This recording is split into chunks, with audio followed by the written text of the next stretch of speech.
मान्छेले समाधान नभएको समस्यालाई सदुपयोग गर्छन् र सदुपयोग गरेपछि ऊ अघि भन्दा माथि चढ्छ, ऊ अघि भन्दा माथि जान्छ। त्यसकारण समस्याले एक जमात मान्छेलाई पहिला भन्दा बढी खसाल्दिन्छ र अर्को जमातलाई चाहिँ उकासिदिन्छ। जस्तै उदाहरणको लागि अमेरिकाको एउटा ऐतिहासिक कुरै छ। यो एकजना मिचेल भन्ने अमेरिकन नागरिकको एक्सिडेन्टमा फेस जल्यो।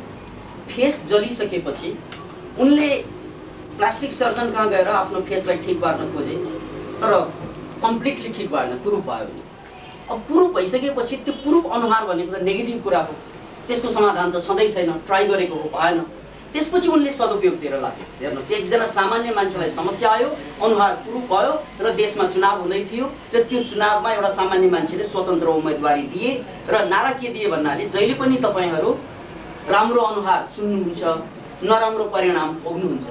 यसपालि यो नराम्रो अनुहार चुनेर हेर्ने हो कि यो उनीहरूको उसको चाहिँ चुनावी नारा थियो। परिणामस्वरूप जित भयो। अब यसरी चुनावमा कहिल्यै नलाग्ने मान्छे पनि कुरूप अनुहारको कारणले गर्दा ऊ सांसद भयो। यसैले हरेक समस्याको समाधान हुँदैन, हरेक समस्याको सदुपयोग हुन्छ। त्यसकारण मनोक्रान्ति भनेको हरेक समस्याको सदुपयोग गर्ने मनोविज्ञान हो र यो मनोविज्ञानले मान्छेलाई 5000 वर्षको इतिहास जहाँ 95% मान्छे जहिले पनि शोषित पीडित रहे त्यो इतिहासलाई उल्टाउन सहयोग गर्छ। हुन त मार्क्सिस्टहरूले पनि त्यही भनेर आयो कि 95% मान्छेमाथि 5%ले शासन गर्छ, यो शोषक र शासकहरूको काम हो। हामी के भन्छौँ, त्यो 50% मात्रै हो, 100% होइन। किन भन्नाले लामखुट्टेको काम जहिले पनि टोक्नुहुन्छ, त्यो 50% मात्रै। 50% हामीले झोल राखेनौँ, हामीले चाहिँ कोठा सफा गरेनौँ, व्यवस्था गरेनौँ, परिणामस्वरूप लामखुट्टेले हामीलाई टोक्छ।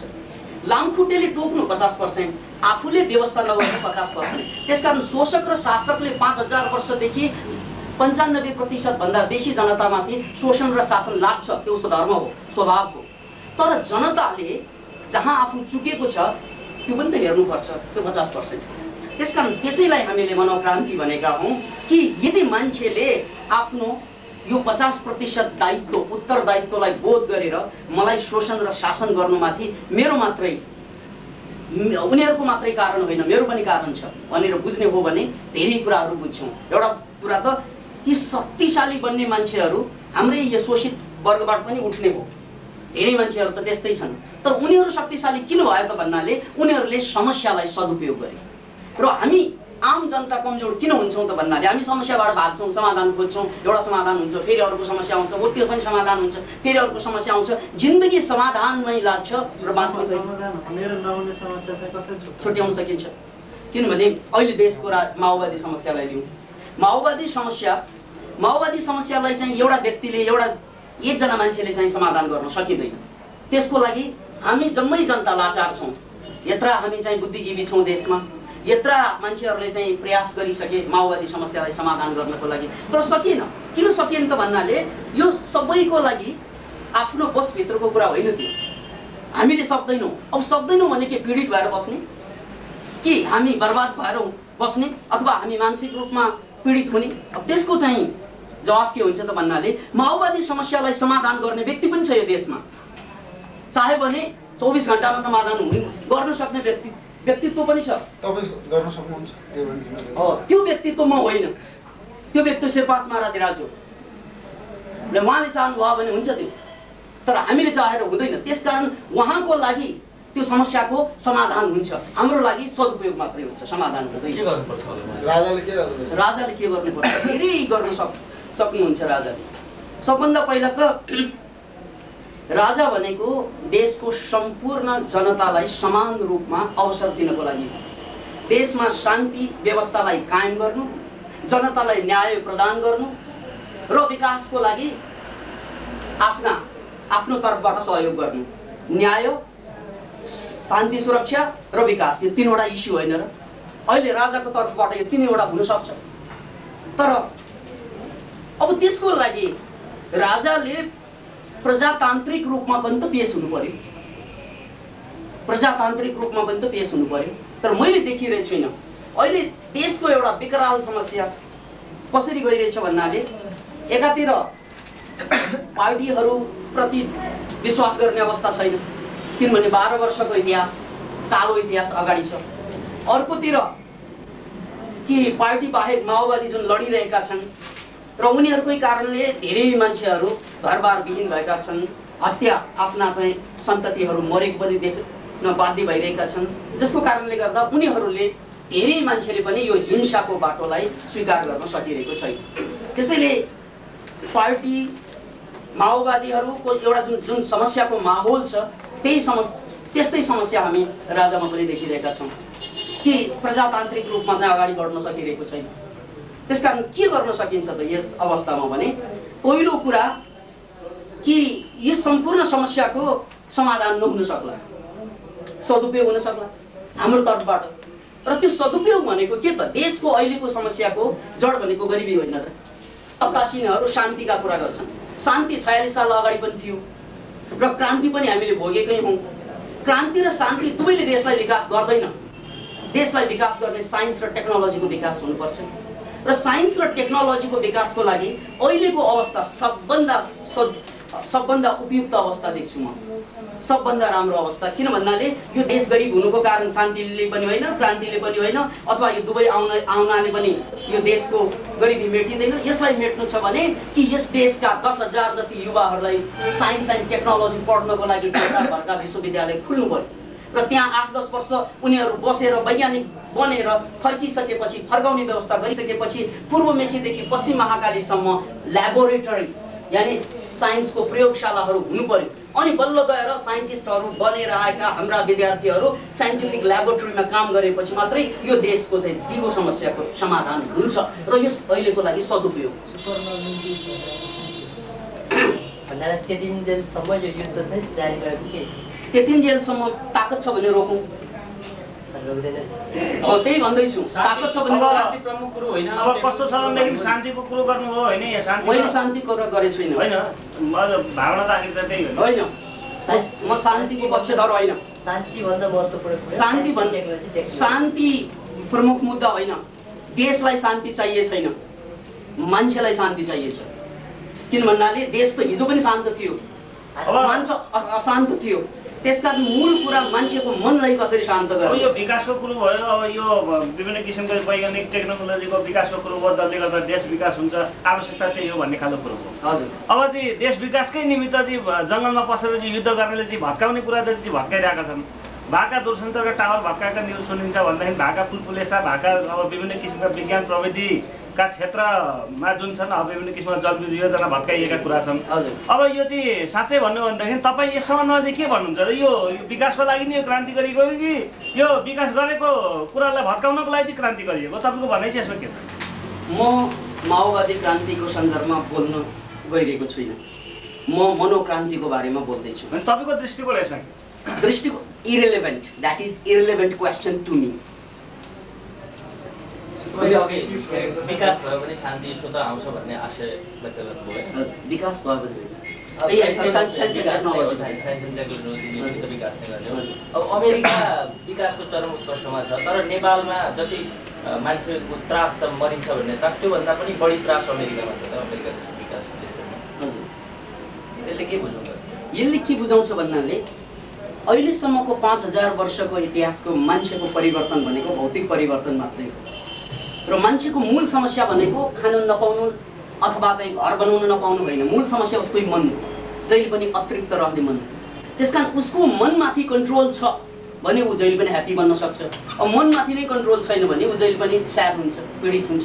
त्यसकारण मूल कुरा अहिलेसम्मको राजनीतिक इतिहास हेर्दाखेरि चाहे मार्क्सवाद होस् या यसको विपरीत पुँजीवाद होस् या साम्यवाद के समाजवाद होस्, यी जम्मै व्यवस्था मूलतः भौतिकवादी व्यवस्था। भौतिकवादी भनेको भौतिक कुरामा चाहिँ सुधार भयो भने, संसारमा सुधार भयो भने मान्छे सुखी हुन्छ भन्ने अवधारणा यिनीहरू साथ छन्। तर हामी के भन्छौँ भन्नाले मूल समस्या भौतिकता होइन, मूल समस्या मानसिकता हो। त्यसकारण मान्छेको मानसिकतालाई परिवर्तन गर्ने व्यवस्था चाहियो, मान्छेको मानसिकतामा क्रान्ति ल्याउने चाहिँ व्यवस्था चाहियो। अब यसलाई मैले साइन्टिफिकल्ली भन्नुपर्दाखेरि सन् 1981 मा डाक्टर रजर स्पेरीलाई नोबेल पुरस्कार दियो, जसले ब्रेन फिजियोलोजीको बारेमा सबभन्दा पहिले सबभन्दा अद्भुत कुरा अगाडि सारे र उनकै सिद्धान्तलाई अगाडि सारेर हामी के भन्छौँ भन्नाले अहिलेसम्म मान्छेले प्रयोग गरेको मस्तिष्क भनेको 1 देखि 3% मात्रै हो। Can you imagine it? 1 देखि 3% मस्तिष्क दुनियाँभरका मान्छेले प्रयोग गरेर बसेका छन्। अल्बर्ट आइन्स्टाइनको कुरा गर्दाखेरि मेरियन डायमन्डले जसले उनको मरिसकेको मस्तिष्कलाई झिकेर परीक्षण गर्दैछन्, उनले पनि के भन्छन् भन्नाले सम्पूर्ण स्टडीबाट के थाहा पाइयो, मान्छेको मस्तिष्क यानि ब्रेन अल्बर्ट आइन्स्टाइनको हेर्दा पनि 12-13% मात्रै काम गरिरहेको थियो, जबकि सामान्य मान्छेको 1 देखि चाहिँ 3% मात्रै हुन्छ। अनि अब मूल कुरो के त भन्नाले यो ब्रेनको क्यापासिटीलाई बढाउन सक्छौँ। जस्तै अल्बर्ट आइन्स्टाइनकै कुरा गर्दाखेरि उनी चाहिँ भौतिकवादी परिवारबाट आएकै हो, उनी ज्युज परिवारबाट आएको मान्छे, धार्मिक ब्याकग्राउन्डबाट आएको मान्छे, तर उनलाई जब राष्ट्रपति पदको लागि अफर गरे त्यो पनि उनले चाहिँ स्वीकार गरेन। किन भन्नाले योभन्दा ठुलो आध्यात्मिकता के हुन सक्छ कि सत्ताप्रति फिटिकै मोह नभएर। त्यसैले उनको सत्ताप्रति मोह नहुनु एकातिर र अर्को उनको ब्रेनको क्यापासिटी हाम्रो भन्दा 4-5 गुणा बढेको अर्कोतिर कुरा छन्। यसरी हामीले ट्याली गर्दाखेरि के बुझ्छौँ भन्नाले मान्छेको सुसुप्त मस्तिष्कलाई यदि जगाउन सकेको खण्डमा कि हरेक मान्छे सबल सफल र महान हुन सक्छ, हरेक मान्छे आफैभित्र शान्ति पाउन सक्छ। र त्यही कुरालाई अब माइन्ड टेक्नोलोजीको रूपमा संसारमा प्रवेश भइसकेको छ, जसलाई माइन्ड टेक्नोलोजी भनिन्छ। त्यसै अन्तर्गत सुपर लर्निङको कुरा जुन बल्गेरियामा 70 को दशकमा डाक्टर जर्जी लोजानोभले सुरु गरे, जहाँ कि एजुकेसन जस्तो कुरा एकचोटि पढ्न साथ चाहिँ जस्ताको तस्तै सम्झनु, तिथिमिति इतिहासका तिथिमिति सम्पूर्णलाई जस्ताको तस्तै सम्झनु, त्यो पनि सम्भव छ। किन भन्नाले हामीले प्रयोग गरेको मस्तिष्क 3% मात्रै हो, अन्य चाहिँ प्रयोगमा नआएका मस्तिष्कलाई जोड भने हामी त्यो पनि सम्भव छ भन्ने कुरा उनले देखाए। त्यसकै परिणामस्वरूप आज सुपर लर्निङ जस्ता सजेस्टोपेडिया जस्ता कुराहरू संसारभरको एउटा एजुकेसनको पार्टको रूपमा अगाडि आइरहेछ। हाम्रै त्रिभुवन विश्वविद्यालयको एमएडको कोर्समा पनि सजेस्टोपेडियाको नाउँमा त्यो च्याप्टर आइसकेको छ, तर दुर्भाग्य त्यसलाई टेक्निकल्ली पढाउने मान्छे नभएको कारणले निष्क्रिय छ। कुरा त त्यति मात्रै हो। र त्यही प्रसङ्गमा मैले भन्नुपर्छ कि अहिलेको युग भनेको माइन्ड टेक्नोलोजीमा प्रवेश गरिसकेको। किन भन्नाले साइन्स र टेक्नोलोजीले कुरा अगाडि सारिसकेको छ, प्रमाणित गरिसकेको छ कि मान्छेको सम्पूर्ण समस्याको कारण नै उसको मस्तिष्क हो। ऊ कम प्रतिशत मस्तिष्क प्रयोग गर्छ र धेरै समस्या देख्छ, यदि धेरै मस्तिष्क प्रयोग हुने हो भने थोरै समस्या देख्छ। बस मस्तिष्क बढी प्रयोग गराउने कुरा छ। हजुर, त्यसको सूत्र चाहिँ के हो? बढी खर्चिने कुरा। त्यही कुरा यसलाई चाहिँ धेरै किसिमबाट आएको छ। एउटा कुरा बल्गेरियाको उदाहरण दिएँ, सुपर लर्निङ भने, र अर्को कुरा डाक्टर म्याक्सवेल मल्जले जुन अमेरिकामा सुरु गर्नुभयो त्यो साइकोसाइबरनेटिक्सको नामबाट छ, त्यो माइन्ड ट्रेनिङ, माइन्ड टेक्नोलोजी भने। र त्यसमा एउटा सिम्पल यो भनेको अब अरूको कुरा हो, यो ट्यान्जिबल भएन।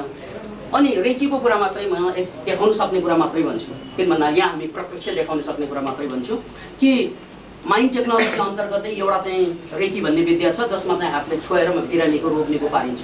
एउटा मेडिकल साइन्सबाट डक्टर बन्नको लागि 20-25 वर्ष लाग्छ मान्छेलाई, त्यसरी पनि रोग निको नभइरहेको अवस्थामा हातले छोएर रोग निको पार्ने शक्ति हरेक मान्छेले जन्मजातै ल्याएको छ भन्दाखेरि अद्भुत लाग्छ। कतिलाई विश्वासै लाग्दैन, हुनै सक्दैन भन्ने पनि कतिलाई लाग्छ। तर यो कुरा यथार्थ रूपमा प्रमाणित कुरा भएको कारणले गर्दा अहिले रेकी संसारभर चाहिँ फिजेकै कुरा हो। र त्यही प्रसङ्गमा अब मैले प्रत्यक्ष यहाँहरूलाई चाहिँ एक्सपेरिमेन्ट पनि देखाउँछु कि हाम्रो जसरी यो सूर्यबाट आइरहेको प्रकाशहरूलाई हामीले समेट्न सक्यौँ भने त्यसबाट बिजुली बल्छ अथवा अन्य काम पनि गर्न सक्छौँ। त्यस्तै यो हाम्रो शरीरबाट बायो इलेक्ट्रिसिटी चाहिँ बगिरहेको हुन्छ 24 घण्टा बायो इलेक्ट्रिसिटी बगिरहेको हुन्छ। त्यो इलेक्ट्रिसिटीलाई हामीले कन्ट्रोल गर्न सक्यौँ र अरूलाई पास गर्न सक्यौँ भने त्यो इलेक्ट्रिसिटीबाट उपचार हुन्छ कम्तीमा, जहाँ औषधिको आवश्यकता पर्दैन, केही पनि आवश्यकता पर्दैन। त्यही कुरालाई देखाउनको लागि मैले एउटा टेस्टरलाई प्रयोग गरेको। अब यसमा चाहिँ औँला चाहिँ बलिरहेको छ, यो भनेको बायो इलेक्ट्रिसिटी हातबाट निस्केको, सबैबाट निस्किरहेको कुरा हो। सबैमा हुने हो, आफैले ट्राई गर्दा पनि हुन्छ।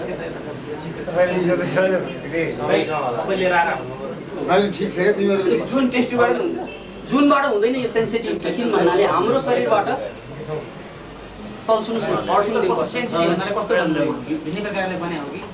यो कम भोल्टमा बल्ने, कम भोल्टमा बल्ने। किनभने आमूल परिवर्तन भन्नु भने यो हजुरको बुझाइमा आमूल परिवर्तन एकछिन है, त्यो कुरा चाहिँ टुङ्गो रेकीको कुरा टुङ्गो लाउँछु त। रेकीको सन्दर्भमा अब यो एउटा प्रमाण हो कि रेकीकै कुरा मैले धेरै प्रमाणित गर्नुपर्छ। किन भन्नाले यो चाहिँ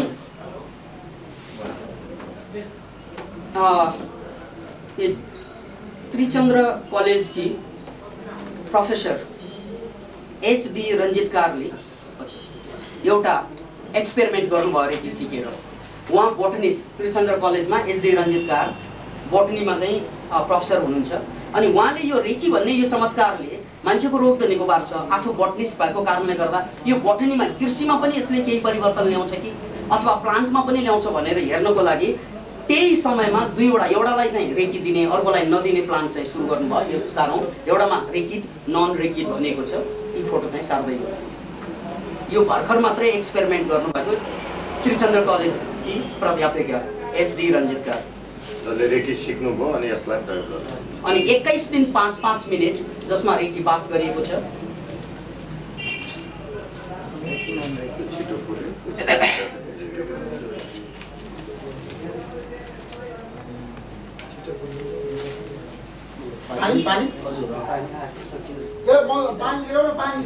जीवनमा चाहिँ रेकी सिकेर प्रयोग गर्न सकिने कुरा हो। एक दिनको मात्रै सेमिनार हुन्छ। त्यसको लागि त यहाँहरूलाई चाहिँ हामीले चाहिँ खुला पनि गर्छौँ। हाम्रो कार्यक्रम हुँदाखेरि आउनु स्वागत छ, बस्नुहोस्, सिक्नुहोस् र प्रत्यक्ष भोगेर लेख्नुहोस्। यदि गलत लाग्छ भने गलत लेख्नुहोस्, विज्ञान न हो। ठिक लाग्छ भने ठिक लेख्नुहोस्। यो ओपन सब्जेक्ट हो। हामी इन्डियाबाट आएर तपाईँहरूलाई 2-4 दिन चाहिँ कुरा गरेर जाने अवस्थामा त होइन हो। काठमाडौँमा जन्मेको मान्छे म, त्यसकारण हाम्रो सबै कुरा काठमाडौँमै छ। त्यसैले आउनुहोस्, स्वागत छ यहाँ। एउटा थ्योरी छ, संसारलाई बदल्नु पनि पहिले आफू बदल्नु छ। हजुर दिनुभएको छ। अनि संसारलाई बदल्ने क्रममा तपाईँको माओवादीहरू पनि अहिले बदल्नै भनेर लागेको छन्। सबैलाई बदल्ने भनेर आफ्नो राजाले पनि अहिले सबैलाई म प्रजातन्त्रमा 12 वर्षमा केही गरेन, केही बदलेन, अब चाहिँ म गर्छु भनेर अहिले बसिबसेको छ होइन। यो अवस्थामा बदल्ने क्रममा पहिले राजालाई बदल्नु पर्ने अवस्था छ कि वा जनतालाई बदल्नु पर्ने अवस्था छ कि माओवादीलाई बदल्नु पर्ने अवस्था छ कि वा माओवादीको कमान्डरलाई बदल्नु पर्ने अवस्था छ? के भन्नु यसमा? कसो कमजोरी देख्नु भएको छ यसमा? अब हुन त तपाईँलाई यसबारे अहिले बोल्दिनँ भन्नुभयो, तपाईँको मानव अधिकारको खण्डन गर्ने कुरो पनि आएन। तर पनि तपाईँ एउटा यस्तो ठाउँमा बसिसकेपछि, तपाईँ एउटा यस्तो व्यक्तित्व भइसकेपछि, एउटा देशमा यस्तो बिग्रालो अवस्था भइरहेछ, यसप्रति तपाईँको एउटा रिस्पन्स त हुनु पर्यो नि केही न केही त हुन्छ। तपाईँले जसुकै मानव क्रान्ति गरे पनि जे कुरा गरे पनि हामीलाई खटपडिरहेको छ। देशमा कहिले शान्ति हुन्छ? हामी युवाहरू अहिले अलपत्र पाइरहेको छौँ, हाम्रो भविष्यको कुनै गुन्जास छैन। यसको बारेमा तपाईँको धारणा के छ? एउटा कुनै की पोइन्टमा त आउनु पर्यो नि। हामी के भन्छौँ भन्नाले जे चिज आफूसँग छ त्यही चिज अरूलाई दिन सक्ने। शान्ति अरूलाई दिनलाई आफ्नो मनमा शान्ति आउनु पर्यो, सुख अरूलाई दिनलाई आफ्नो मनमा सुख हुनुपर्छ। आफै दुखी भएर अरूलाई सुख बाँड्नु त्यो अपराध हुन्छ। किन भन्नाले दुखी मान्छेले अरूलाई सुखी बनाउन सक्दैन, ऊ आफै पीडित छ। त्यसकारण सबभन्दा पहिला जुन चिज अरूलाई दिने चाहिँ खोजिएछ नि, यो देशमा हाम्रा राजा दुखी हुन् कि हामी त सुखी छौँ? हामीलाई केही चाहिएको छैन हेर्नु चाहिँ। मेरो अगाडि हेर, यहाँहरूको अगाडि म छु, यो विकासानन्द भन्ने मान्छे। अनि अब राजा दुखी हो कि होइन नाप्ने चाहिँ भाँडोमा होइन। म दुखी छु कि छैन त्यो सोध्नु मिल्यो। राजाको कुरा मैले भन्न थालेँ भने राजाले फेरि मेरो कुरा भन्न थाल्नु होला। रिलेभेन्ट क्वेसन है। हजुर, जस्तै राज्यको समस्या समाधान गर्नको लागि त राजनीति अथवा सत्ता हो। हजुर, राजनीति र मनोक्रान्ति बिचको जुन एउटा रिलेसन हजुर, मनोक्रान्ति र राजनीतिले के भन्छ? हामी के भन्छौँ भने यो समस्याको समाधान भनेको तपसिलको कुरा, मूल कुरा सदुपयोग। त्यसमा अहिलेसम्म 5000 वर्षको कुरा लिन्छौँ। यो अहिलेको माओवादी समस्याको कुरा मात्रै होइन, पुरा मानव जातिको 5000 वर्षको इतिहासमा दुईवटा चाहिँ अतिवाद अगाडि आयो। एउटा धार्मिक अतिवाद, आध्यात्मिक अतिवाद र अर्को भौतिक अतिवाद। हरेक कुरालाई भौतिकवादी दृष्टिकोणमा हेर्नै पर्ने एउटा आग्रह, अर्को हरेक कुरालाई धार्मिक रूपमा हेर्नै पर्ने अर्को आग्रह।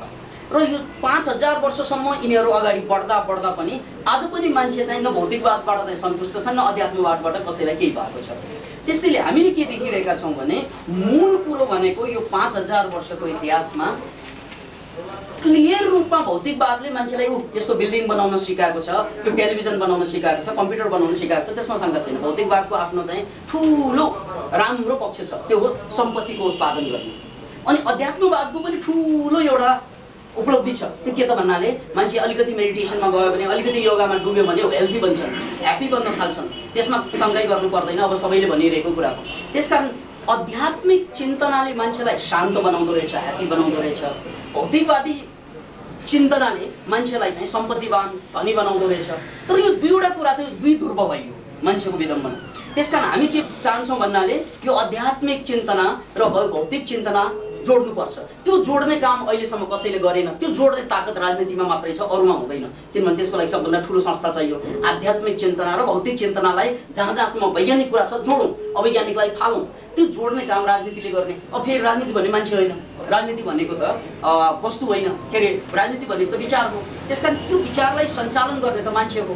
त्यसैले हामीले के भन्यौँ भने यो देशको मात्र होइन विश्वकै दीर्घकालीन समस्याको समाधान खोज्ने हो, सर्फेसियल होइन, शान्ति होइन, दीर्घकालीन शान्ति खोज्ने हो भने आज हाम्रो देशमा जुन समस्या भइरहेछ त्यो समस्याबाट यो देशलाई पार लाउने हो भने आध्यात्मिक चिन्तन भएको, अनुभव भएको राजनेता र वैज्ञानिक कुरा बुझेको राजनेता, यो दुवै विज्ञान र अध्यात्म जसमा जोडिएको छ त्यो मान्छेले चाहिँ राजनीतिमा प्रवेश गर्नुपर्छ, अथवा राजनीतिमा प्रवेश गरिरहेकाहरूमा आध्यात्मिक अनुभूति र वैज्ञानिक चिन्तना हुनुपर्छ। यो दुईवटा कुरा आएका मान्छे मात्रै राजनीतिको लागि योग्य हुन्छ, अनि मात्रै दीर्घकालीन चाहिँ समस्याको समाधान हुन्छ भन्ने हाम्रो चाहिँ ठम्याइ हो। त्यसकारण हामीले मनोक्रान्ति दर्शन अभियान अन्तर्गत अब चुनाव भयो भने चुनावमा पनि मान्छे उठाएकै थियौँ पहिला पनि।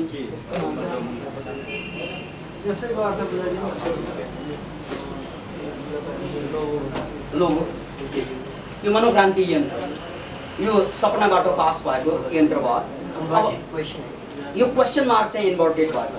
अब यसको सामान्य एउटा अर्थ लिउँ, सामान्य अर्थ मात्रै, किन भन्नाले त्यसको तल भुमड्किएको भागले 5000 वर्षको षड्यन्त्र जनाउँछ, सिधा मास्लो भागले चाहिँ हामी माइन्ड टेक्नोलोजीमा माइन्डमा आउनुपर्ने भन्ने बुझाउँछ, अनि हरेक मान्छे जसको लागि जन्मेको हो त्यो पावर पोइन्ट हो, अनि मात्रै हामी पावर पोइन्टमा पुग्छौँ र पावर पोइन्टमा पुगिसकेपछि बल्ल गएर संसारलाई बदल्न सक्छौँ। त्यही हो। हजुर हजुर आफूलाई बदल्ने भनेको त्यही हो। अनि बदल्ने भनेको के हो? ह्याप्पी हुनु, हेल्थी हुनु, क्रिएटिभ हुनु, ह्युम्यानिटेरियन हुनु, अनि चाहिँ प्रकृति प्रेमी हुनु। बदलिएको मापदण्ड चाहिँ कसरी थाहा? त्यही त भन्दैछु, भेरी सिम्पल। यो संसारमा मान्छेहरू रोगी नै रोगी भइसके, अमेरिका जस्तो देशमा पनि रोगलाई चाहिँ रोक्न सकेनन्। त्यसकारण बदलेको मापदण्ड भनेकै शारीरिक मानसिक रोगबाट मुक्त रहनु पहिलो। त्यो भनेको मेडिकल साइन्सले तुरन्तै मापदण्ड निकाल्न सक्छ, ठुलो कुरा होइन। त्यस्तै चाहिँ ह्याप्पी मान्छे भनेको कस्तो हुन्छ त्यो हामी सबैलाई थाहा हो। संसारमा यस्तो क्षण आउला जो चाहिँ कि अब कसैलाई रोग पनि नलाग्ने, चिन्ता पनि नहुने भन्ने त्यस्तो क्षण पनि आउला, त्यो मलाई थाहा छैन। तर अहिले भएको रोगलाई निवारण गर्न सकिन्छ त्यो थाहा छ। सबैलाई आउला नआउला थाहा छैन, तर हाम्रो रोगबाट हामी बच्न सक्छौँ। अब यो पछिल्लो चरणको वार्ता भङ्ग भयो नि, माओवादीले भङ्ग गरे, यसमा दोषीको सत्ता पक्ष कि माओवादी? त्यो मलाई थाहा छैन।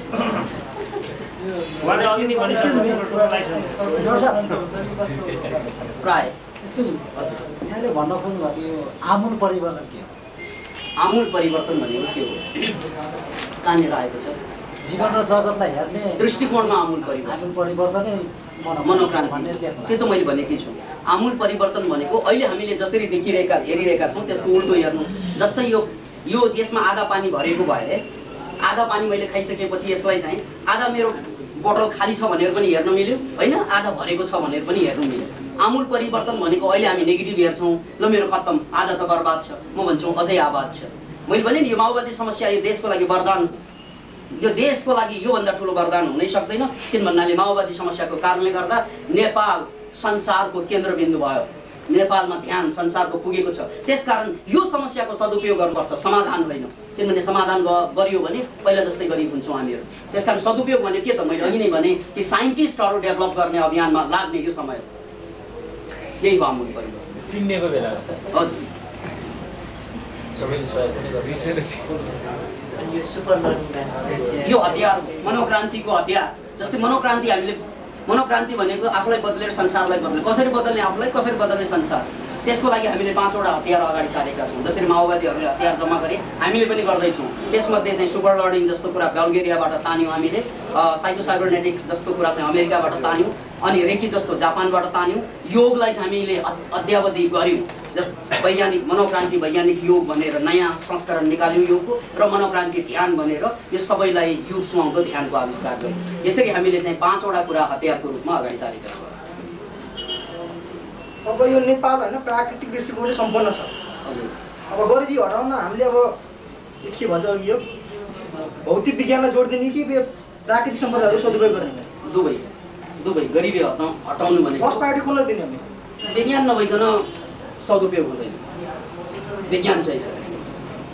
अन्तर्गत हामीले धरहरा पार्टी प्लेसमा जुन प्रवचन कार्यक्रम हरेक शनिबार राखेका छौँ त्यसमा करिब चाहिँ 600-700 देखि 1000सम्म मान्छेहरू स्वतः देशभरिका मान्छे जम्मा युवाहरू खास गरेर जम्मा भइरहेका छन् र हामीले हरेक हप्ता एउटा किताब प्रकाशन गरेका छौँ। हरेक हप्ता सायद चाहिँ नेपालमा यो हाम्रो अभ्यास हो कि एकजना लेखकको एउटा किताब प्रकाशन हुनु हरेक हप्ता, त्यो पनि हाम्रो लागि चाहिँ खुसीको कुरो चाहिँ हुनुपर्छ। प्रवचनकै किताब कुरा अन्य कुरा पनि लेख्छु पनि म। र अहिलेसम्म हाम्रो 52वटा किताब प्रकाशन भइसकेका छन् र यो 52वटा कृतिमा आजै मात्रै हाम्रो डायमन्ड शमशेरजीले हाम्रो मृत्युपछि के भन्ने शीर्षकमा एउटा किताब विमोचन गर्नुभएको छ। मृत्युपछि के शीर्षक त्यसको। र यसरी हामीले हरेक हप्ता के देशका वरिष्ठ मान्छेहरू राजनीतिको क्षेत्रबाट, साहित्यको क्षेत्रबाट, कलाको क्षेत्रबाट ल्याएर उहाँहरूलाई हामीले किताब विमोचन गराइरहेका छौँ। र यो बाहेक हाम्रो कार्यक्रम जस्तै टेलिभिजनले प्रसारण गरिरहेको छ मेट्रो ले 8:30 बजे बेलुका एनटिभी मेट्रोले हरेक सोमबार छ। क्लासिक एफएममा त 3-4 वर्षदेखि मैले कार्यक्रम दिँदै आइरहेको हुँ र यो कार्यक्रमबाट युवा जमातहरू, खासै गरी युवा जमातहरू बढी आकर्षित भएका छन्। होइन, अस्ति हामी चितवन पुग्यौँ, दाङ पुग्यौँ। त्योभन्दा पहिला बिस्तारै फैलिँदैछ। किन भन्नाले अहिले हामी काठमाडौँमै धेरै साथीहरूसँग चाहिँ काम भइरहेको कारणले गर्दा बाहिर जान अलिकति समय नपाइयो। पुस्तकको बिक्री यो पनि फेरि अर्को एउटा रमाइलो कुरा। यो व्यक्ति विकासानन्द भन्ने एकजना व्यक्तिको हरेक महिना 1.5 लाखको आसपासमा किताब बिक्री हुन्छ। Can you imagine it? 1.5 lakh एकजना व्यक्ति। अब अरू पनि होला, मलाई थाहा छैन त्यो, तर हाम्रो लागि त्यो गजबको कुरा। किनभने हामीले 4वटा किताब निकाल्छौँ हरेक महिना र त्यो 4वटा किताबको लागि 1.5 लाखभन्दा बढी खर्च त हुन्छ। तर पाठकहरूले यसरी लिइदिएका छन् कि 1.5 लाख रुपियाँको आसपासमा कहिले चाहिँ 1,15,000, कहिले 18,000, कहिले 20-30,000 पुग्छन्, कहिले चाहिँ 1.5 लाख पुग्छन्। यसरी भइरहेको पनि 1 वर्ष 6-7 महिना भइसक्यो। भनेको मतलब यो पाठकहरूले यसलाई चाहिँ मजाले चाहिँ स्वीकार गरेकै कारणले गर्दा यति ठुलो, जबकि नेपालमा चाहिँ किताबै बिक्दैन भन्ने पनि यस्तो ठुलो समस्या आइरहेको भन्ने कुरा हामी बार सुन्छौँ। तर एकजना लेखकको 1.5 लाखको किताब चाहिँ बिक्छन् महिनामा भन्दाखेरि यो अलिकति खोज्ने हो भने हाम्रो लागि खुसीको कुरा पनि हुनसक्छ। त्यसका त्यो स्थिति जिल्लामाबाट आएर मान्छेहरू किनेर लगिरहेका छन्। हामीले जिल्लामा चाहिँ सिधा पठाएको होइन, यो काठमाडौँमा मात्रै वितरण। आफ्नो च्यानल, छोटो सानो च्यानलभित्रबाट त्यति गरेर सबै बुक स्टलमा पाइँदैन किताबहरू दिन सकिन्छ। अब यो हामी बुझ्ने भाषामा हजुर मेडिटेसन भनेको माइन्डको के हो? 3वटा स्तर हुन्छ माइन्डको। कन्सियस, अब यसलाई नेपालीमै भन्नु, चेतन मन, अवचेतन मन र अतिचेतन मन। मनको 3वटा स्तर। अहिले हामी विचार, बुद्धि, तर्क, गणित चलिरहेछ हाम्रो खोपडीमा, त्यो भनेको हाम्रो चेतन मन चलिरहेको। तर मेडिटेसनमा जाँदाखेरि यो चेतन मनबाट हामी अवचेतन मनमा पुग्छौँ र अवचेतन मनमा पुग्न साथ नै यो विचार, बुद्धि, तर्क, गणितले काम गर्छ। अनि त्यहाँ फिलिङले काम गर्छ, भिजनले काम गर्छ, इन्ट्युसन अन्तर्बोधले काम गर्छ। जस्तै एउटा कुकुरको छाउरालाई टिपेर पानीमा फालिदियो भने डुबेर मर्छ, मर्दैन। तर मान्छे चाहिँ त्यहाँ फालिदियो भने यदि पौडी खेल्न जानेको छैन भने मर्छ। अब त्यो कुकुरलाई चाहिँ पौडी खेल्ने भन्ने कसरी थाहा भयो? कुकुर मात्र होइन, कुनै पनि जनावर मर्दैन डुबेर। त्यो किन भन्नाले इन्ट्युसन भनेको त्यही हो, अन्तर्बोध। र त्यो अन्तर्बोध जब हामीले विचार, बुद्धि, तर्क, गणित प्रयोग गर्दैनौँ तब अन्तर्बोध सुरु हुन्छ मान्छे। र यो अन्तर्बोधकै कारणले गर्दा मान्छेले चाहिँ अचम्मका कुराहरू गर्छ। त्यसैले अल्बर्ट आइन्स्टाइनले एक ठाउँमा के भनेका छन् भने imagination is much more powerful than the knowledge. कि हामीले अहिलेसम्म त हामी नलेजवादी, हाम्रो शिक्षा नलेजवादी। यो नलेजभन्दा, यो बुद्धि, विचार, तर्कभन्दा इमेजिनेसन धेरै पावरफुल हुन्छ, कल्पना धेरै पावरफुल हुन्छ। कल्पनाकै इकाइ हो सपना, सबकन्सियस माइन्ड।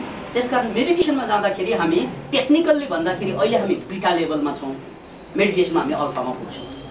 यसरी एउटा स्टेजै चेन्ज हुन्छ मेडिटेसनमा। अनि त्यो स्टेज चेन्ज हुनासाथ नै तपाईँलाई चाहिँ यो आवाजले डिस्टर्ब गर्दैन, भूतकालले डिस्टर्ब गर्दैन, भविष्यले डिस्टर्ब गर्दैन, छोरा बिरामी छ त्यसले डिस्टर्ब गर्दैन, अथवा चाहिँ माओवादी समस्या छ त्यसले डिस्टर्ब गर्दैन। तपाईँले आफ्नो एउटा जोन फेला पार्नुहुन्छ आफैभित्र, जहाँ तपाईँ कम्प्लिटली शान्त, कसैले डिस्टर्ब गर्न सक्दैन।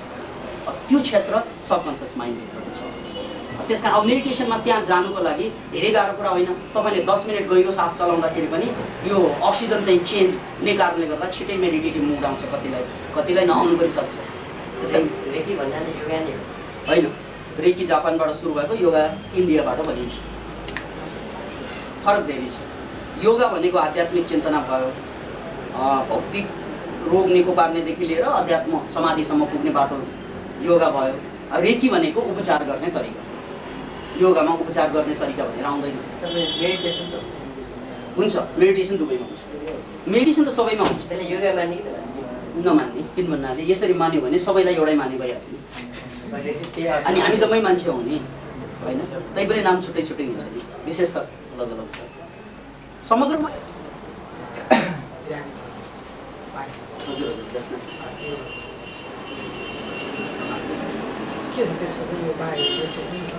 होइन, त्यसको होलिस्टिक मेडिसिनमा जानुपर्छ। किन भन्नाले मानसिक रूपमा मान्छेलाई समस्या आउनुको कारण अघि मैले भने नि समस्या समाधान नै नहुने कुरामा पनि उसले समाधान गर्न खोज्यो भने त कालान्तरमा त ऊ मान्छेको हुन्छ। त्यसकारण यसको समाधानको लागि हामीले अलिकति मात्रै खानामा डाइटमा चेन्ज गऱ्यो भने पनि धेरै राहत मिल्छ, धेरै राहत। डाइट जस्तै अब यो प्रसङ्ग भनिहालौँ, बडो सिम्पल है, नेपालीहरू जम्मैलाई चाहिँ पेटको रोग छ, हेर्नुहोस् प्रायःलाई है, जम्मैलाई भनेको प्रायःलाई। अनि ग्यास्ट्रिक हाम्रो पहिचान भइसक्यो, तर यो ग्यास्ट्रिक रोग अथवा यो नेपालीलाई पेटको रोगबाट मुक्ति पाउनको लागि हामीले एन्टासिड खाने हो अथवा विभिन्न डक्टरको औषधि खाने हो र त्यसले ठिक पार्दैन, त्यसरी दबाउने मात्रै रोगलाई दबाउने, त्यस कारण यसको नामै दबाई, त्यो दबाउँछ उसले, तर वास्तविक मुक्ति चाहिँ त्यसले दिँदैन। त्यसकारण त्यसबाट मुक्ति पाउने धेरै सरल छ। हामीले चाहिँ खाने चामल छ नि, व्हाइट राइस खान्छौँ, ब्राउन राइस खायो भने ब्राउन राइस भनेको नफलेको चामल, अक्षता जुन चाहिँ भगवान्लाई चढाउँछौँ। त्यस कारण भगवान्लाई कन्स्टिपेसनै हुँदैन, भगवान्लाई पेटको रोगै हुँदैन।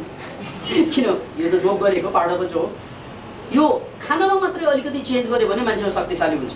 अब हामी यति नेपालीहरू छौँ यहाँ, हामीले चाहिँ घर बनाउनु पऱ्यो भने जति राष्ट्रवादको कुरा गरे तापनि त्यहाँ मधेसीलाई खोज्न हतार हुन्छ। किन त भन्नाले उनीहरू बढी काम गर्छन्, उनीहरू शक्तिशाली छन्, थोरै पैसामा बढी काम गर्छन् भन्ने हामीमा चाहिँ अवधारणा बनेको छ। त्यो कारण के त भन्नाले डाइट, फुड डाइट।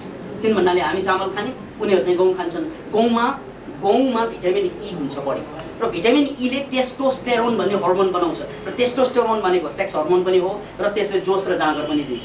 त्यसकारण गहुँ खाने मान्छेहरू बढी शक्तिशाली हुन्छ। गहुँ खाने मान्छेलाई बाजी मार्छ फेरि कसले? जौ खाने मान्छे।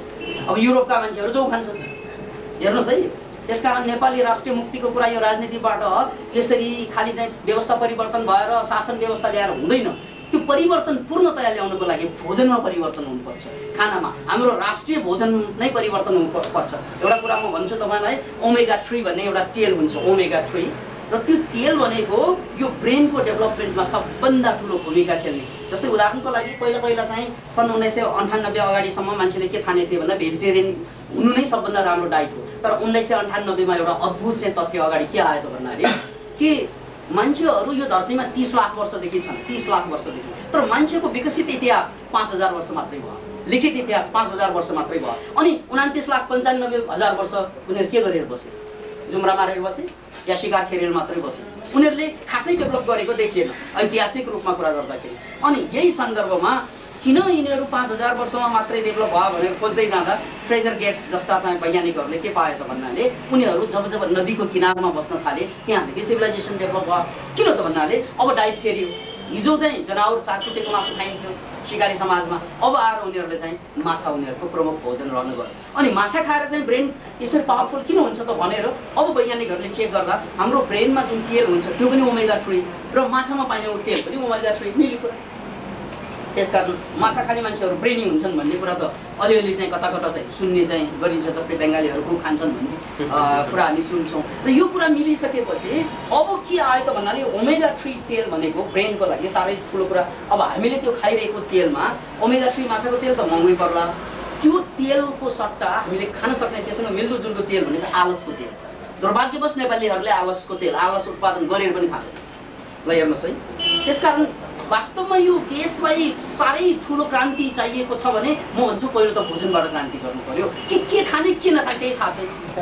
जैसा खाए अन्न वैसा होए मन, you are what you eat. त्यो त टेक्निकल्ली प्रुफ कुरा। अहिले हामी चाहिँ उत्तेजित हुन्छौँ नि, किन उत्तेजित हुन्छौँ भने उत्तेजना गर्ने चाहिँ केमिकल। हामी लभ गर्न जान्छौँ नि, हो लभ गर्दाखेरि एट्र्याक्सन हुन्छ। किन एट्र्याक्सन हुन्छ भने डोपामाइन चल्छ। अनि हामी लभमा फस्छौँ नि, किन फस्छौँ भन्नाले अक्सिटोसिन चल्छ। हामी शान्ति शान्ति भन्छौँ र शान्तिको अनुभव कहिलेकाहीँ हुन्छ, किन हुन्छन् भन्नाले सेरोटोनिन चल्छ। Those all are chemicals. यो जम्मै चाहिँ केमिकलको कुरा हो। अब केमिकल कहाँबाट आउँछ? हामीले खाएको खानाबाट, भोजनबाट आउने हो केमिकल जम्मै। त्यसकारण केमिकल चाहिँ भोजनबाट बन्छ, केमिकलबाट जीवनको भाव बन्छ। त्यसकारण मान्छे कुनै उत्तेजित हुन्छन् जहिले पनि, कुरामा कुरै बुझ्दैन, बुझ्नै चाहँदैनन्। पीडित मान्छे हामी धेरै देख्छौँ। म भन्छु उसलाई भोजन चाहिँ चेन्ज गरिदिनुहोस्, उसको पीडा लाग्छ। त्यसकारण सिम्पल्ली चाहिँ जबसम्म हामीले खाना खाने कुरा थाहा भएन भने त्यो पेट्रोल हो त्यो फ्युल हो है त्यो गडबड भयो भने सम्पूर्ण इन्जिन खियाला खान्छ। दुर्भाग्यवश त्यतातिर ध्यान कसैको छैन। जसको ध्यान छ यता फेरि शान्त छ उनीहरू। एकै प्रकारको भोजन गर्नेहरूको पनि एकै प्रकारको कुरै गरेको होइन एकै प्रकारको भोजन गर्नेहरूको पनि मानसिकता चाहिँ फरक हुन्छ। त्यो थोरै कुरा जस्तै अब अमेरिकन बिचमा सबै व्हाइट हुन्छन् अनि उनीहरू बिचमा पनि थोरै फरक हुन्छ। तपाईँले एउटा हुन्छ हजुर भनेको छु व्हाइट राइस भनेको त्यही हो। 5 व्हाइट पोइजन्समा व्हाइट राइस हामी खान्छौँ। खानुपर्ने ब्राउन राइस विदेशमा चाहिँ अब म विदेशमा पनि बसेकोले त्यहाँ त केही पनि नखाने होइन सेतो खाने किन खाने दुध खाने सेतो त्यही त ब्राउन राइस यसो ब्राउन राइसलाई हामीले दैनिक भोजनमा ल्याउनु पर्यो। सेतो चाहिँ कहिले काहीँ खानु पर्यो अथवा आफ्नो पैसाबाट खाँदाखेरि ब्राउन खाने अर्को पैसाबाट व्हाइट खाने होइन दुधले समाधान गर्छ ग्यास्ट्रिक दहीले चाहिँ ल्याउँछ ग्यास्ट्रिक भइहाल्छ। चामललाई पनि ब्राउन बनाएर आउँछ त्यो जन्मजात चामल पुरानै हुन्छ हामी जान्ने भएर पलिस गरेर व्हाइट गरेको। अब यो रुकुम रोल्पातिर मनोक्रान्ति फलाउने कुनै प्लान छ? यो चाहिँ गर्दा राम्रो हुन्छ। प्लान भन्दा पनि यो चिज यदि आवश्यक छ भने प्लानै चाहिँदैन।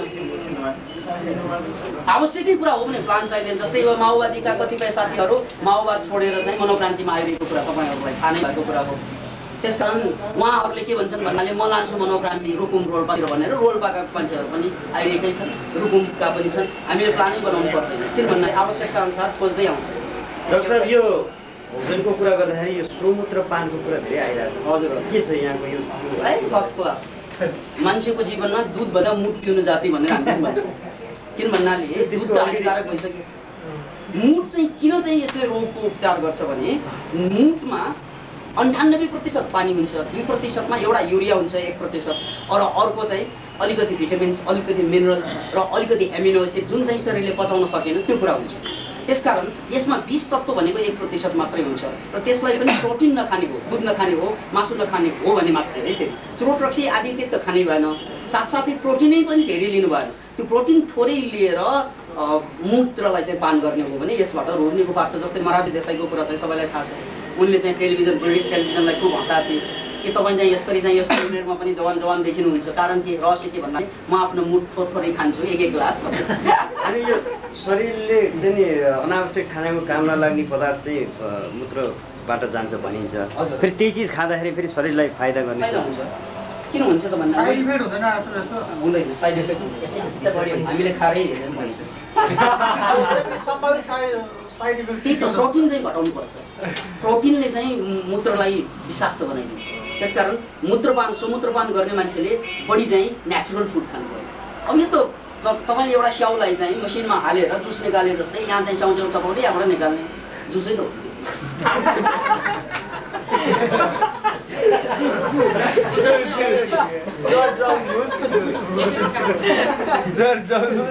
सबै रोगमा अलमोस्ट सबै रोग तपाईँलाई रोग हुनु पर्यो पहिला सबै रोगमा फाइदा हुन्छ। तर एउटै औषधि सबै रोगमा काम लाग्ने सबै रोग काम लाग्छ तर त्यसको लागि अरू चिज पनि त जोड्नु पर्यो नि। तर मूत्र काम नलाग्ने भनेको अनि यो त दुबो मर्ने चिज यो कस्तो हुने शरीरलाई हजुर दुबो मर्छ नि बढी हाले मर्छ थोरै राखे युरिया बढी भएर मर्किएको त्यो होइन।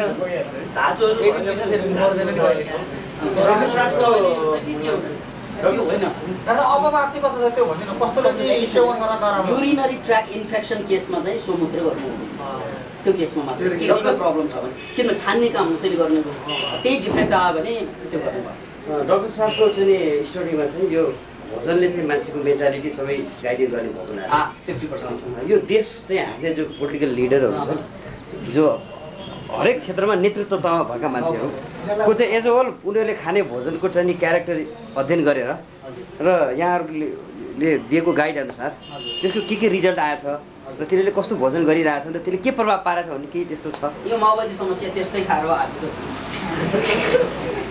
भोजनकै कारक हो। एउटा कारण भोजन हो त्यसमा सन्देह एउटा कारण अब कारण त एउटै हुँदैन। जस्तो के खायो सबै नेपाली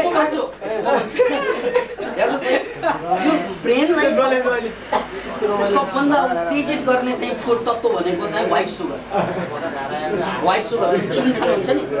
अब अमेरिकामा के छ अरे अस्ट्रेलियामा एउटा एक्सपेरिमेन्टमा के भयो त भन्नाले चिनी बढी खाने विद्यार्थीहरू चाहिँ जुभेनाइल डेलिन्क्वेन्ट्स भन्छ नि, जसलाई चाहिँ तोडफोडमा विश्वास गर्ने, त्यो हरेक कलेज स्कुलमा हुन्छन्। तर सबभन्दा बढी चाहिँ त्यो तोडफोडमा लाग्ने को त भन्नाले तिनीहरू जसले सबभन्दा बढी चाहिँ व्हाइट सुगर चिनी खान्छ। चिनी बन्द गराउनु भयो भने काठमाडौँमा आन्दोलन कम हुन्छ। त्यसको सट्टा खाने सक्कर। अब प्रश्न फेरि किन भन्नाले सक्कर र चिनी भनेको एउटै होइन र दुवै उखुबाट आउँछ। हुन त एउटै हो, तर फरक के छ त भन्नाले सक्करमा भिटामिन्स मिनरल्सहरू चाहिँ प्रोसेस भएको हुँदैन, बाँकी रहन्छ। चिनीमा जम्मै खत्तम हुन्छ। त्यसकारण चाहिँ सक्कर भनेको चिनीभन्दा धेरै धेरै त्यो मान्छे उसको एउटा समस्या पत्रकारिताको सिक्दैछ, ऊ के भन्छ नि म धेरै दुब्लो छु, मोटाउन के खाने खाएर कहाँ मोटाइन्छ? खाएर मोटाउने मेरो वेट चाहिँ ब्यालेन्स छ, ओभर वेटमा छुइनँ, अन्डर वेट पनि छुइनँ। यसको के हो उहाँको के भन्ने भन्दा के खाएर मोटाउने सिम्पल्ली पहिलो कुरा चाहिँ एक्सर्साइज गर्नु पर्यो। अनि अलिकति एक्सर्साइज गरेपछि खाना पुग्छ बढी, अनि चाहिँ अलिकति चाहिँ कार्बोहाइड्रेट, अलिकति फ्याट र अलिकति प्रोटिन भएको खानालाई जोड दिनु पर्यो। एक्सर्साइज, फ्याट, प्रोटिन र कार्बोहाइड्रेटलाई जोड्ने, अनि चाहिँ त्यो कहाँ जाने एक्सर्साइज चाहिँ डाक्टर साहब भने एक्सर्साइज गरेका मात्रै मोटाउने, सबै एक्सर्साइज नगरेका मोटाउने भनेको मोटाउने होइन नि, जति अहिले छ वेट छ त्योभन्दा अलिकति नेचुरली बढाउने। सेक्सलाई त गर्ने चिज कहाँ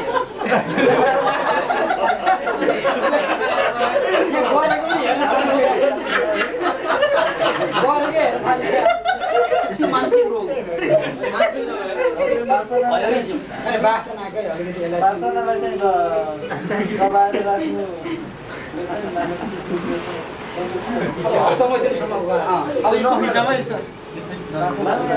वासनाको बारेमा एउटा लोभलाई कि सेक्सलाई कहाँ पुग्नु, यो सबैको सदुपयोग हुन्छ। महिनामा कतिपटक गर्नुपर्छ? महिनामा भन्दा पनि यो त अब बिहेको सबै कुरा निर्भर हुन्छ। तर सामान्यतया साइकोलोजिस्टहरूको खोजमा हेल्थी सेक्स भनेको हप्तामा 2 देखि 3 पटक। हप्तामा 3 पटक हनीमुनमा बेसी, अरू दिनमा 2 देखि 3 पटक भन्दा कम सेक्स भयो भने अब यो हेल्थी लाइफ होइन। बढी भयो भने बढी त अब कुन समयको कुरा त्यसमा पनि निर्भर हुन्छ। आवश्यक होइन, अत्यावश्यक छ। अनि सेक्सको एउटा एज चाहिँ कति वर्षको उमेरदेखिले चाहिँ हप्तामा सेक्सको पाबन्दी भनेको नर्मल्ली हुँदैन। अनि फाइदा के हो? सेक्स त्यो फाइदा ल्याउनु पनि सकिन्छ। फाइदा त बच्चा बनाउनु फाइदा बाउ बन्नु पाइयो, आमा बन्नु पाइयो। तपाईँले एउटा इम्पोर्टेन्ट कुरा गर्नुभयो, पाबन्दी हुँदैन भन्नुभयो। पाबन्दी हजुर बच्चाहरूलाई त्यसो इन्टरटेनमेन्ट हुन्छ। सेक्सको कुरा गर्दाखेरि तपाईँको म्याच्युरिटी भनेको केटा मान्छे हो भने 14 को आसपासमा, केटी भनेको 12 को आसपासमा हुन्छ। र त्यसपछि केटाको चाहिँ लामो जान्छ जिन्दगीभर, केटीको चाहिँ मेनोपज भएपछि कम हुन्छ थोरै। त्यसका सकिने त भाषण भनेको फिलिङ त भइरहन्छ। अब शरीरले दिन्छ कि दिँदैन? किन भन्नाले सेक्स भनेको त मनले गर्ने होइन, तनले गर्ने। त्यस कारण तन पनि त तन्दुरुस्त हुनु पर्यो नि। डाक्टर साहब, यो हरेक कुरालाई भोग गर्दा मान्छे चाहिँ पछि त्यसबाट मिक्सिन्छ अथवा त्यसमा मोनोटोनस हुन्छ नि। भात धेरै खाइरह्यो भने उसलाई भात खानै नरुच्ने हुन्छ। तर यो सेक्समा चाहिँ मान्छेलाई मोनोटोनस चाहिँ किन हुन्छ नि? तपाईँको 70 वर्ष पुगे पनि मान्छेको त्यो चाहिँ ऊर्जा चाहिँ जीवन्त भइरहने यसको के फ्याक्टर हो? सेक्स भनेको नेचुरल ध्यान हो। मान्छेलाई पीडा पर्दाखेरि ऊ पीडाबाट मुक्त हुनको लागि विचारबाट मुक्त हुनुपर्छ। अनि विचारबाट मुक्त हुने एउटै उसको सबभन्दा सजिलो तरिका, अरू जाँदैन सेक्समा उत्रिने। किनभने सेक्सको फिलिङमा एक्साइटेड भइरहेको बेलामा उसको खोपडीमा विचार कम आउँछ। विचार बढी आयो भने सेक्स बिकम्स भेक्स। भेक्स भनेको प्रब्लम हुन्छ। सेक्स भनेको त्यतिकै, सेक्स भनेको शरीरको मिलन होइन। जहाँ 2 शरीरको बिचमा खोपडीमा विचार चल्न थाल्यो भने त्यो सेक्सले पीडा दिन्छ।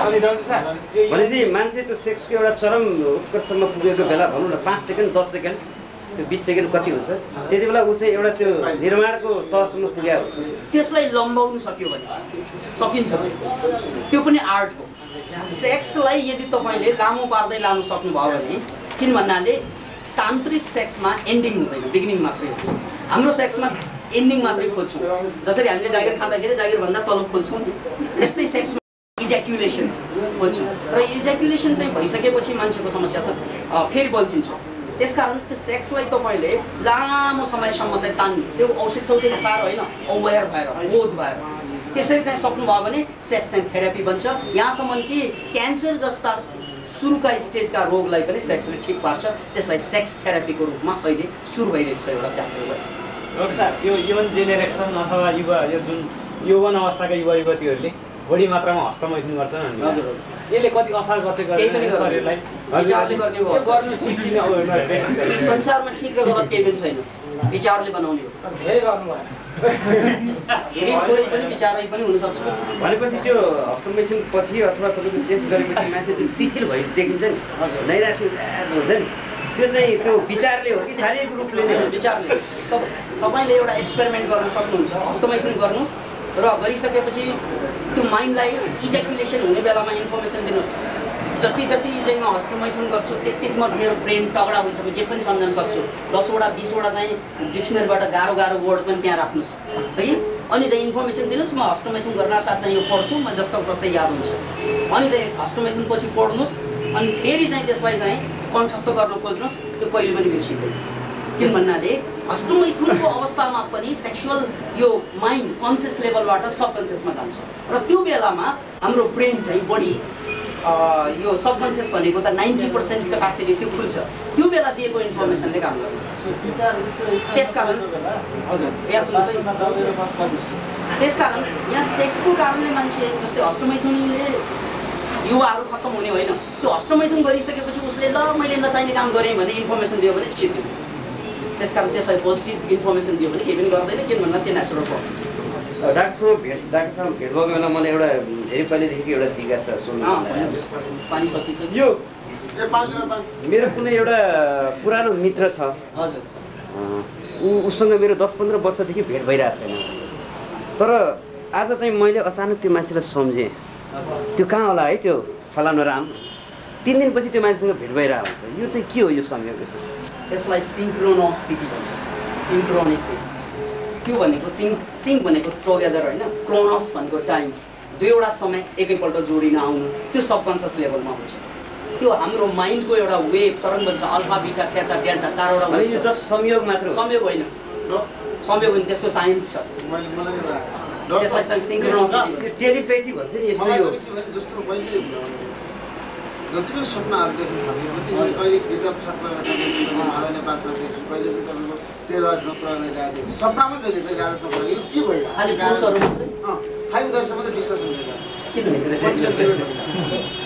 कामै त यो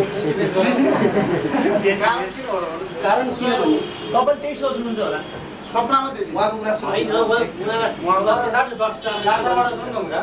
होइन अब पहिला मलाई यो बताउनुहोस् तपाईँले यो फिल्डमा आउन अगाडिको कुरा कि आइसकेपछि अहिले कुरा त्यसमा त यो डेली चिजको रिफ्लेक्सनको सपना रिफ्लेक्सन एउटा सपना रिफ्लेक्सन पनि हो तर एउटा कुरा अनि कुनै सपना चाहिँ तपाईँको चाहिँ नि यथार्थ घटनासँग रिलेटेड हुन्छ कि एकदम हुन्छ त्यसलाई चाहिँ कुनै घटना मेरो मैले अहिलेसम्म देखेको छैन जस्तो उहाँले गिरिजा बाबुको कुरा गर्नु उहाँले त भेटिराख्नु भएको छ नि त्यो सपनामा आउने किसिमको रिफ्लेक्सन हो होला तर मैले जीवनमै कतै नदेखेको कुनै दृश्य मेरो सपनामा आयो र मैले चाहिँ त्यो चाहिँ नि त्यसको कति अस्तित्व हुन्छ कि हुँदैन एकदमै हुन्छ यो त मैले आफ्नो किताब चाहिँ यो लेनिनको दर्शनदेखि लेनाको आलिङ्गनसम्म भन्ने मेरो बायोग्राफी अटोबायोग्राफी निस्केछ दोस्रो भागमा त्यसमा मैले त्यो अटोबायोग्राफीमा लेखेको छु म सन् 1979मा रसियामा थिएँ त्यो बेला मैले त्यो रसियाको एउटा सिनलाई त्यहाँ पुग्न 4-5 वर्ष अगाडि सपनामा देखिसकेको थिएँ त्यस डेजा भ्यू एक्सपिरियन्स भनिन्छ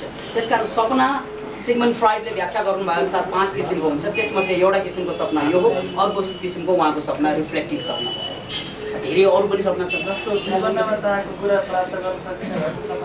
हो त्यो अर्को किसिमको सपना, त्यो चाहिँ विश फुलफिलिङ सपना। जस्तै तपाईँलाई चाहिँ एउटा केटी मनपर्छ, विपनामा पाएन भने सपनामा अँगालो मारिरहेको हुन्छ। किन भन्नाले सपनामा अँगालो मार्न सकेन भने तपाईँ चाहिँ पागल बन्छ, तिनमा पीडित हुन्छ। त्यस कारण तपाईँको पीडालाई जोगाउनुको लागि, तपाईँलाई पागल नबनाउनुको लागि जुन चिज चाहिँ विपनामा छिनिन्छ त्यो सपनाले जोडिदिन्छ। त्यस कारण जब विपना चाहिँ नेगेटिभ जान्छ, केही ठुलो कुरा होइन, सपना पनि नेगेटिभ गयो भने जिन्दगी बर्बाद हुन सुरु। अहिले यो प्यारासाइकोलोजी के भने आत्मासँग कुराकानी गर्ने पेपरमा पनि देखायो, त्यो के त्यो मलाई थाहा छैन। किन भन्नाले आत्मासँग कुरा गर्ने आदि इत्यादि कुराहरू मेरो विषयभित्र छैन। त्यस कारण थाहा नभएको कुरा चाहिँ थाहा छैन। एउटा मान्छेमा भएको करेन्ट एउटा मायालु समाचार मेचीमा उसले सम्झिँदाखेरि बाढी लाग्छ के छ सम्बन्ध? त्यही त भने वेभ अल्फा बिटा थीटा डेल्टा हुन्छ। मैले तपाईँलाई साइन्टिफिक बेसको कुरा गर्दैछु। देयर आर 4 वेभ्स के अहिले हामी अल्फा लेभल, अहिले हामी बिटा लेभलमा छौँ। अलिकति हामी चाहिँ फिलिङको लेभलमा जाँदाखेरि अल्फामा पुग्छौँ। त्यो बेला ऊ पनि अल्फामा, हामी पनि अल्फामा पुगेको बेलामा जसरी चाहिँ रेडियोको ट्युनिङ हुन्छ त्यस्तै हो। त्यसो भनेपछि मलाई बाढी चल्नु र मलाई माया सम्झिनु डेफिनेटली के गर्न सकिनु यो हाम्रो पत्रकारिताको कुरा आइरहेको ठट्टा चाहिँ गरेर कोट फकाल्नु पर्यो। एकदम केटाको क्यारेक्टर, केटाको सबैका आधारमा जस्तो त्यो केटालाई कति केटी हुनुपर्छ भन्ने कुराको तय हुन्छ नि, त्यो केले निर्धारण गर्छ, कसरी आफूले निर्धारण गर्ने हो? त्यसको भनेको म बिहा गर्ने बेलामा मैले कस्तो केटी खोज्ने भने त्यो पनि हुनसक्छ। यसको लागि एउटा अनौठो कुरा सुन्नुहोस् है, यो सबैलाई यदि बिहे नभएकाहरू हो भने काम लाग्छ, बिहे नै गरेकाहरू हो भने दिक्कम लाग्न सक्छ।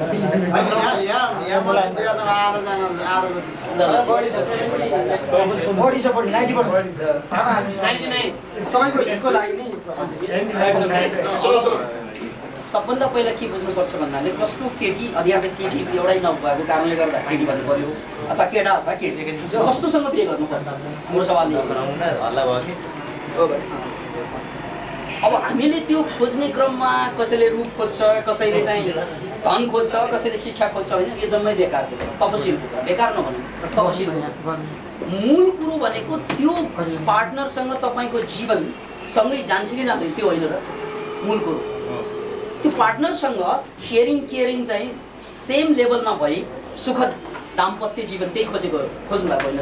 त्यो हो भने एउटा कुरा के बुझ्नु भने यदि त्यो केटीलाई सानै उमेरमा अथवा त्यो केटालाई सानै उमेरमा आमा बाउले पिटी दुःख दिई हुर्काएको छ भने उसको हिस्ट्री चाहिँ पीडित हिस्ट्री छ भने त्यसले बिहे गरिसकेपछि त्यो जम्मै हिस्ट्री लोग्नेसँग देख्छ।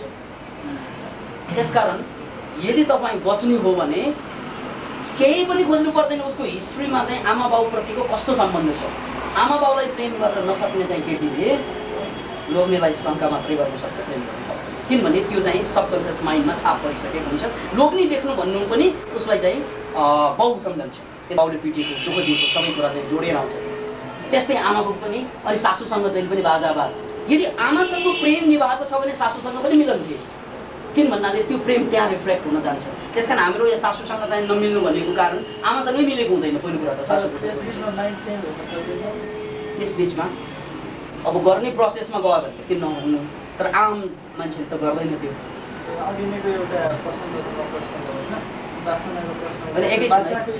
उहाँको कुरा अब टुङ्गो लाग्यो कि लाग्यो। त्यस कारण हामीले बिहे गर्दाखेरि अरू चिजभन्दा पनि सबभन्दा पहिलो कुरा हेर्नुपर्ने त्यही हो, उसको चाहिँ बाबुआमासँग कस्तो रिलेसनसिप, फ्यामिली रिलेसनसिप। केटीको सानो उमेर केटीको भनेको अब केटीको लागि भन्दा त केटा हुनु पर्यो। तर यथार्थमा के छ भने यस्तो कुरा चाहिँ गौण भनेपछि अहिलेको त्यही त माओवादी समस्या फैलिएको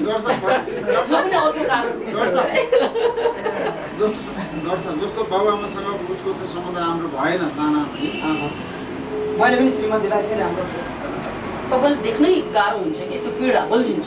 उनले चाहिँ अलिकति चिडचिडा भयो भने पुरानो चाहिँ व्यथा बल्झिन्छ, घाउ कोट्या जस्तै हुन्छ।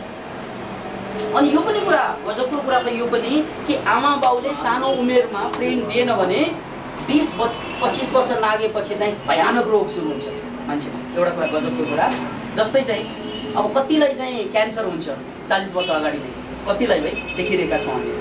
कतिलाई चाहिँ ट्युमर हुन्छ, कतिलाई डायबिटिज हुन्छ, कतिलाई के हुन्छ, कतिलाई के हुन्छ। त्यो हुनुमा अब यो साइकोलोजिकल रिसर्चरहरूले के पत्ता लगायो भन्नाले सानो उमेरमा प्रेमको अभाव पर्यो भने अनि ठुलो उमेर हुँदै गएपछि त्यो रोगको रूपमा डेभलप हुन्छ र यदि उसले गतिलो स्वास्नी पायो अथवा गतिलो चाहिँ लोग्ने पायो भने फेरि त्यो मेटिन्छ। बडो गजबको कुरा, त्यो मेटिन सक्छ। तपाईँले भन्नुभएको गतिलो भनेको ऊभन्दा बुद्धिमान हुनु पर्यो, ऊभन्दा सहनशील हुनु पर्यो, ऊभन्दा हाम्रो भाषामा आध्यात्मिक हुनु पर्यो। हामी आगो भयो पानी हुन सक्छ। किनभने त्यो कतिमा त्यो क्षमता छ फेरि मान्छेमा जन्मदा। यो एकदम अहिलेको मैले अब मेरो आफ्नो फिलिङमा चाहिँ अरूलाई कस्तो एकदम फर्गेटिङ पर्छ, विस्मरण चाहिँ अत्यन्तै विस्मरण। यसको के कारण होला, यसको के उपचार छ? त्यो पहिलो कारण एसिटाइल कोलाइन भन्ने केमिकल कम भयो भने स्मरण शक्ति कम हुन्छ। किनभने एसिटाइल कोलाइन भन्ने केमिकलले चाहिँ मेमोरी चाहिँ मेन्टेन गर्ने। अब एसिटाइल कोलाइन मेन्टेन गर्नको लागि पहिलो कुरा तपाईँले चाहिँ डाइटलाई र निद्रालाई, यदि निद्रा ठिकसँग सुत्न सकिएन भने त्यो मान्छेको मेमोरी जान्छ। किन भन्नाले एसिटाइल कोलाइन मेन्टेन गर्नको लागि मस्त निद्रा चाहिन्छ। जसको निद्रामा डिस्टर्ब भइरहन्छ उनीहरूको मेमोरी जान्छ, पहिलो यति कुरा। अनि दोस्रो कुरा एसिटाइल कोलाइनबाट बन्छ। कोलाइन भन्ने एमिनो एसिडबाट बन्छ र यो एमिनो एसिड चाहिँ मजाले तपाईँले पाउने चाहिँ ठाउँ भनेको अन्डा। अब अन्डा पनि यो लोकल अन्डा पाइयो भने सर्वोत्तम। त्यस कारण लोकल अन्डा खोज्नुहोस्, मसनतिर पाउन सक्छ। दिनको एउटा, सन्डे हो या मन्डे, रोज खाओ अन्डे। एक-एकवटा अन्डा खाने हो भने 3 महिनामा मेमोरी चाहिँ चेन्ज हुन सक्छ। तर सुत्नुपर्छ है। सुत्न कति घन्टा सुत्नुपर्छ? मिनिमम कति घन्टा सुत्नुपर्छ? पक्नुहोस् है, शाकाहारीको लागि भटमास र मधेसिया बदाम र तपाईँलाई म एउटा बुटी भन्छु, ब्राह्मी बुटी पाइन्छ। ब्राह्मी बुटी यसले मेमोरीलाई चाहिँ चेन्ज गर्छ र त्यसलाई चाहिँ कुरा आयो नि सुत्दाखेरि चाहिँ निद्रा नलागेर अरू नपुर्दाखेरि चिन्ता हुनुपर्छ। कति समय सुत्नुपर्छ? कम्तीमा तपाईँलाई 6 घन्टा सुत्नुपर्छ यो उमेरमा। ब्राह्मी बुटी भनेको समस्या अर्को के पनि हुन्छ नि,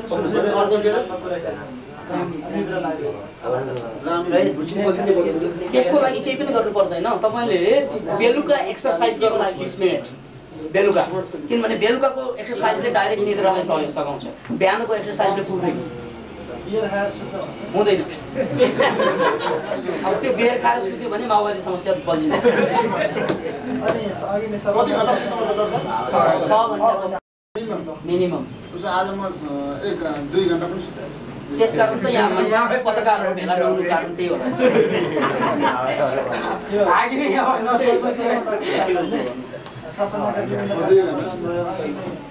कतिपय मान्छेहरूले चाहिँ भोलि हुने घटनाहरू त्यही त। हामी बेचैन छौँ, हामी अनहेल्दी छौँ, हामी अनह्याप्पी छौँ, हामी क्रिएटिभ छैनौँ। हामीले अनेक कुरो सफलता कुरा खोज्छौँ, लास्टमा गएर अनि पेपरमा लेख्ने कुरो सनसनीपूर्ण के हो भनेर त्यसमै अल्झिन्छौँ। त्यस कारण पहिलो कुरो हेल्थ, ह्याप्पिनेस, त्यसपछि क्रिएटिभिटी, त्यसपछि अनि मानवतावादी, प्रकृतिवादी र अध्यात्मवादी कुरो आउँदो रहेछ। यहाँहरूलाई मेरो रिक्वेस्ट के छ भने हामी थुप्रै समस्याभित्र आफैभित्र अल्झिएको कारणले, हामी अनह्याप्पी र अनहेल्दी भएको कारणले त्यो समस्याको सँग समाधानमा भन्दा अल्झिनेमै पुगे हुँदा एक दिन गुरुसँग जनरल भेटघाट गरौँ। टोटल एक दिनको दिन बरु 5-7 घन्टा उहाँसँगको भेटघाट कार्यक्रम राखौँ। कति आउनुहुन्छ यो दिन आउँछौँ भन्नु, टाइम मिलाउनुहोस् गुरुकै हलमा। होइन बरु यहाँ चाहिँ सानो छ भने पत्रकारको इन्फर्मल फर्मल दुइटै किसिमले हामी जान सक्छौँ। इन्फर्मल्ली पनि हामीभित्रका सबै समस्याहरू जहाँ कि त्यसलाई नदोहोरिने किसिमले हेल्थ सम्बन्धी आओस् र तपाईँको यो समाजमा घट्ने विकृति सम्बन्धी पनि त्यो जोडेर आओस् र पहिलो केन्द्रीकृत तपाईँहरू चेन्ज हुनुभयो भने मात्रै अनि यो राजनीतिक सेरोफेरोको चेन्जको कुरो आउँछ। र त्यसैले हामीले मनोक्रान्ति भन्यौँ। हामी पहिलो आफू चेन्ज हुनु पर्यो, हामी आफू ह्याप्पी हुनु पर्यो, आफू हेल्दी हुनु पर्यो। अनि प्रचण्डको विषयमा पनि यहाँ सोध्नु भएको थियो, प्रचण्डलाई यहाँ हिलिङ गर्न सकिन्छ त भन्दा सकिन्छ, किन नसकिन्छ? उहाँलाई नि हेल्प दिन सकिन्छ, अर्कोलाई दरबारकोलाई पनि दिन सकिएला। तर यी कुराहरू जुन तपसिलमा रहे, लुकेर बसे र मुख्य कुराहरू, त्यो कुरालाई उजागर गर्नलाई यहाँहरूलाई रिक्वेस्ट छ, अनुरोध छ। मनोक्रान्तिमा यहाँ साथीहरू आउँ, 5-7 घन्टा रमाइलो गरौँ र त्यहाँ तपाईँहरू गफ मात्रै होइन, मेडिटेसन पनि गर्नुहोस्। उहाँले मेमोरीको प्र्याक्टिकल गराइदिन्छ। सुपर मिनिङ ट्रिप ल सर र कसरी आउँदो रहेछ पनि हेर्नुहोस्, साइकोको पनि हेर्नुहोस्, सबै फुड पनि केही हेर्ने स्थिति आउँछ भने हेर्नुहोस्। त्यो एउटा प्रोग्राम पत्रकार मित्रहरूले गराउँ।